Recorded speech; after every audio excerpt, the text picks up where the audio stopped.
Stop laughing at people. Stop laughing at people. That's rude. That's real rude. No snitching out here. You rude right there. He's rude. And then the Jehovah's Witness brothers got to get with the Seventh-day Adventist brothers. And the Seventh-day Adventist brothers want to get with the Roman Catholic brothers. And the Roman Catholic brothers want to get with the Nation of Islam brothers. And the Nation of Islam brothers going to get with the Guys and Earth brothers. And they're going to get with the Nuwapian brothers. And they're going to get with the Black Hebrew brothers. Then we got to get with the brothers who believe in the Martians, who live under the earth brothers. Okay? Okay? And then they're going to get with the people who live on the moon brothers. Okay? And then we all going to sit down and come up with a plan to take our hood back, and ain't nobody going to start pushing nobody's religion on each other. Right? That's the only way we're going to do it. It got to be non-religious. Okay? But here's the problem with taking back the hood. Y'all know the number one problem with taking back the hood? Our young men, our teenagers, know that we scared of them. Did y'all hear? Ladies, am I wrong, ladies? Do they not disrespect y'all because they know ain't nobody coming to check them?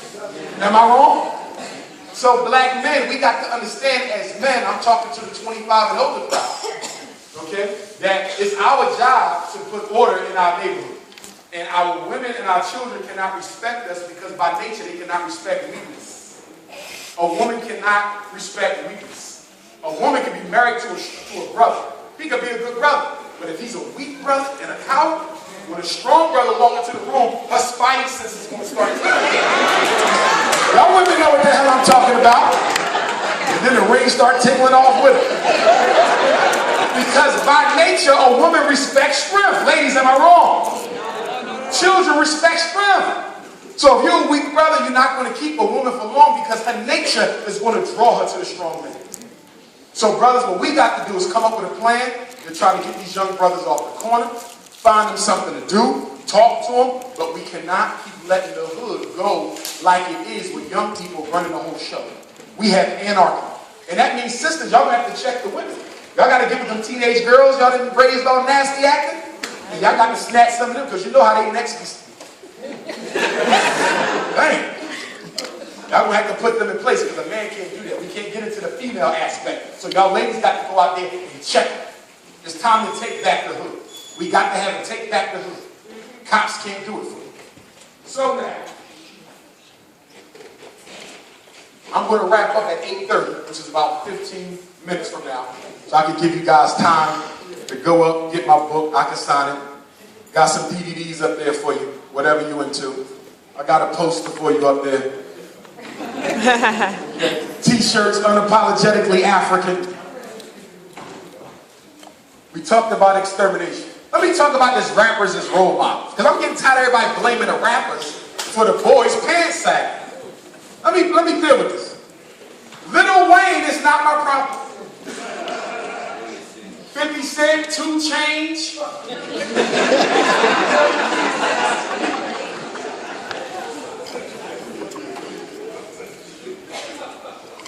Is it just me or like 85% of all rappers is ugly? Then they get on the video and try to make themselves look uglier. And they all short. All of them short. Look, I was president of the Black Student Union in college, right? So we used to bring all the rappers up to the house. So we had Beanie Siegel, Jay-Z, Lauryn Hill, the Boogies, Busta Rhymes. Now Busta Rhymes, he's tall. Jay-Z's about 6 feet. But most of them dudes are midgets. No, I'm serious. My favorite rapper was Tretch. You know what he by nature? When I was in house. First time I saw Tretch like this, I couldn't believe it. You know, he was stopped. So Tretch would be like 6'4", like 5'4". Now, KRS-One is like 6'5", 6'6". He's taller than me because we had him at a time. KRS-One is tall. But I think in order for you to be a hit rapper, you can't be like more than 5'6". Everybody a midget. I don't know what happened. But anyway, the reason why our young men are looking up to the rappers is because the men in the neighborhood are not stepping up. We get educated and we move to the suburbs. Am I wrong? Yeah. Ladies, do y'all have educated, successful black men living in the hood with the young boys? No, they get out. Same thing they do in America. You run away. It's not that he wants to be like Lil Wayne, but he can't be like Dr. Umar because Dr. Umar don't live there no more. Where's the teachers and the dentists? Where's the business owners in the black community? Why are we forsaking our children and our women for a so-called better life? I don't understand y'all. Then y'all move out there, and then you put your kid in a predominantly white private school. You don't ever put a black boy in a predominantly white private school. Because he's going to get treated like trash. I know, because I deal with this every day. Public school, private school, parochial school, independent school, black kids. I don't care if he got green eyes, curly hair, and yellow skin. He still won't get mistreated. I'm telling you the truth. I done dealt with the cases. Now, your daughter, she might can make it because she's female. She's not considered a threat. But the problem with sending your daughter to a predominantly white independent school is what? It's white culture that rules. So by the time she graduates, she'll be hating what she is and who she looks like. Because you're surrounding her by another culture that's opposite hers. They ain't got to teach her to hate herself. She will automatically come to hate herself by seeing their eye color and their build and their hair get elevated. So you got to look at the self-hate that the black girls suffer. Some of y'all women went to all white school, so y'all know what that's like. And then when you send your boy, he's sooner or later, he gonna want to drop out. He ain't gonna want to go to school because he gonna get suspended every time he breathes. Black boy can't even breathe when he go to school. Ain't that a damn shame? Your son give you a hug. Okay, now hold your breath, Brady. I went into a classroom. The teacher had the boy desk facing the back wall. What does that say? She's up there. He is facing that way. That means your punishment is not to be taught. And then she's going to call you up in 3 months and say, we need to test them for special education. And by the way, when y'all get those reports, you can fax them to Dr. Umar. Okay? I'm going to give y'all my fax number. Say, Dr. Umar, can you look at this report? They said my boy got a reading problem. I don't necessarily agree. Fax it to me. I'll look at it. Okay? And I'll tell you what I think. Okay? So y'all can always go through me. You can say anything. Don't say you ain't had nobody. And I want y'all to stop hustling y'all kids for money. Y'all get checks too when they get disability rates? Do they do that? Y'all get them too? What they call them over here in America is the SSI check. What is it over here? CLA. Brookshire check. Y'all get y'all Brookshire check. Okay? Okay? Stop hustling your kids for money. This is a real big problem. I'm going to give you a true story before I let y'all go. This is real. I once worked at an African-centered charter school. 3 brothers, they were blood, all diagnosed as mentally retarded, which President Obama changed the name, is now intellectually deficient. Y'all been using intellectually deficient. I test the one kid, right? And he acting like he don't know the damn answer. And I'm sitting there like, I'm no dummy. You can't be that slow. My mentally retarded children could do this. I go to the next brother. He's trying to act like he don't know the answers. Then I go to the last brother. He the oldest one. He getting questions wrong at a preschool to get right. I said, hold on, something going on. I went to the special liaison. I said, look, they faking dumb over here. I know this. They are faking. And you know what she said? She said, you're right. All 3 of them are diagnosed as intellectually deficient, and their parents get a check for each of them. $800 a month times 3 is $2,400 a month.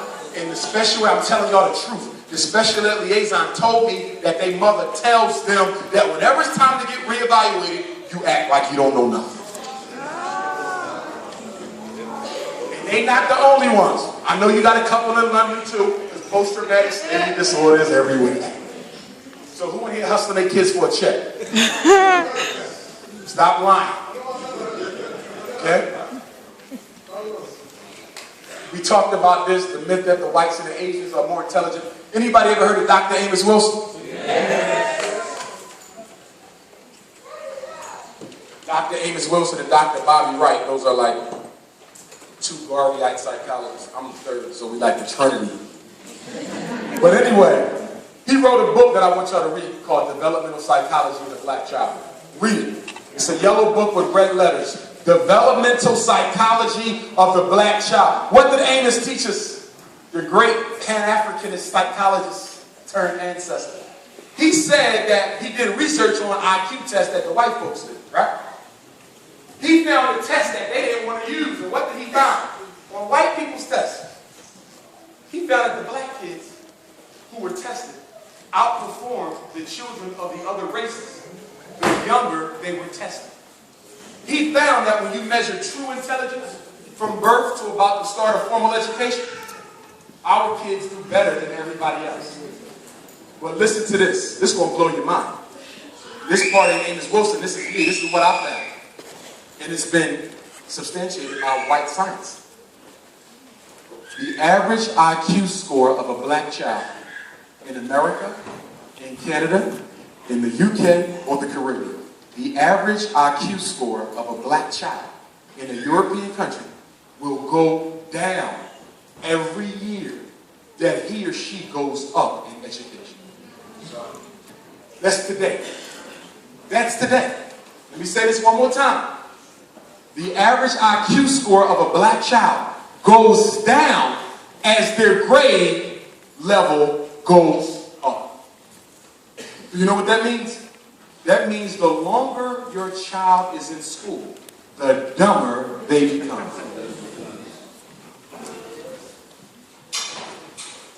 If you don't believe me, go to the library. You also have like a British Institute of Psychiatry. I want to go there. What's the address? Because I'm going to take some things. Tell them Dr. Umar coming. Can somebody help him? I'm going to end on this one. White female teachers and black boys. And I need to make sure y'all don't misunderstand me.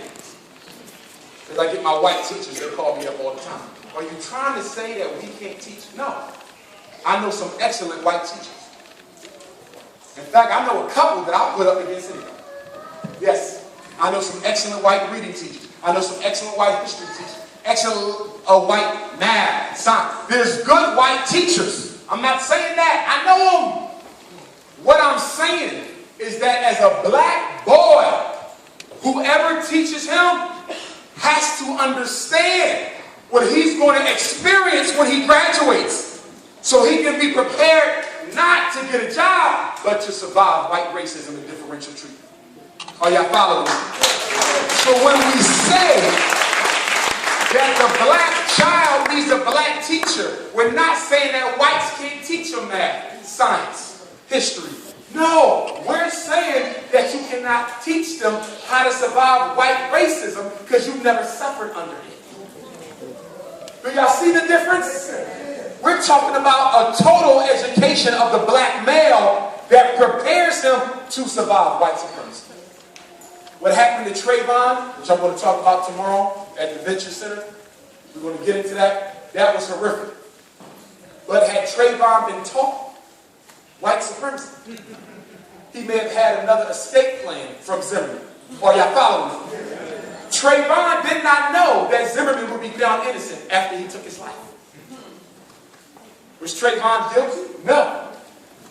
But his community was guilty of not teaching him the enemy's laws. And that's why I'm working on a book for an intro to white supremacy for black children. Because y'all not teaching them. I need your son to know that this ain't being done to you because you've done nothing wrong. This is being done to you because you are a descendant of Africa. And all male descendants of Africa are considered threats to the global European power structure.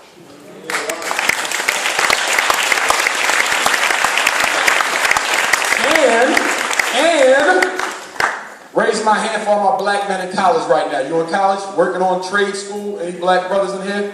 Higher education? Okay. Y'all can put your hands down.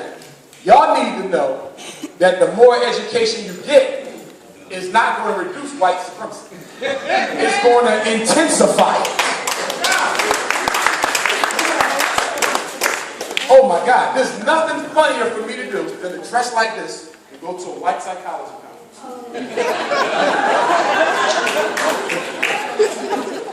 Can we help you? Yes, I'm the keynote speaker.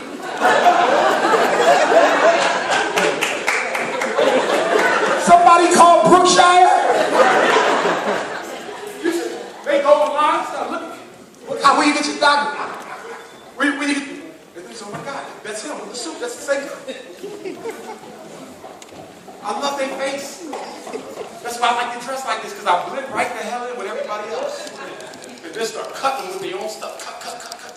And before it's over, they're going to dress like me. But my point is, you ain't got to give up who you are to do what you want to do. See, when I go into the prisons, I got to look like this.